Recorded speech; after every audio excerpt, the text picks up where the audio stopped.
Hi everyone. So I got back from the thrift store the other day, and there were some wonderful old Betamax cassettes on the shelves there. Unfortunately, I don't have anything to play them in. Now, for those of you who don't know what Betamax is, it was an early competitor to VHS, relevant from its launch in 1976, and slowly dying out through the 1980s as it was steamrollered by VHS. Wait, I shot this in profile. Ugh, so unprofessional. Oh, there we go. The cassettes are smaller than VHS cassettes along the X and Y axis, but exactly the same length along the Z axis. And this is key for the experiment I'm about to perform here, they use the exact same width of tape. So, what am I doing here? Well, I'm going to take the reels out of a Betamax cassette and put them in a VHS cassette, just to see if anything interesting happens. I can do this because of the identical tape width, half an inch, and because the teeth on the bottom of the cassettes are kinda compatible.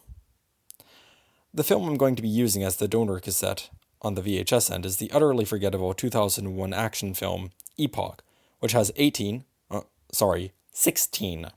on Rotten Tomatoes.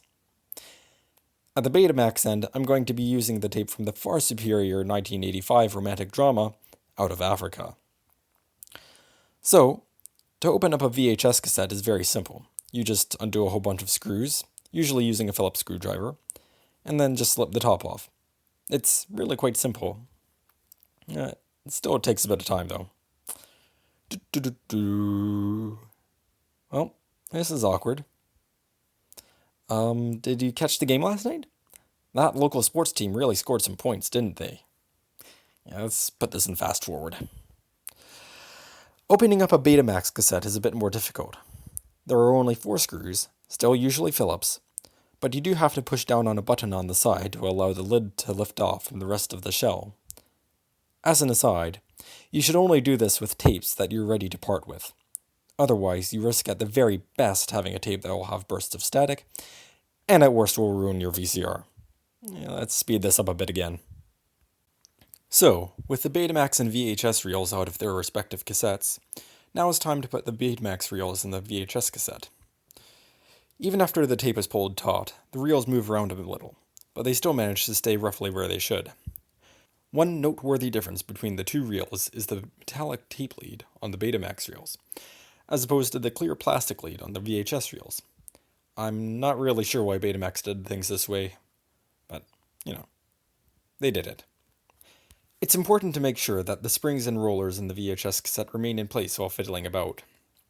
After everything's in place, just do up the screws and you should be good to go. Just be sure not to pinch or crinkle the tape while you're doing this. I'm pretty clumsy, so my tape ended up with some folds anyways, but just at the beginning of the tape where it doesn't matter as much. And now, the moment of truth. I put the cassette in, and find that I'm treated to 2 hours of static. Entirely expected, but I was hoping that what might happen is that there might be skewed audio or odd video, which is what happens when you put a PAL, or European format VHS tape, in an NTSC, or North American format VCR, as demonstrated here.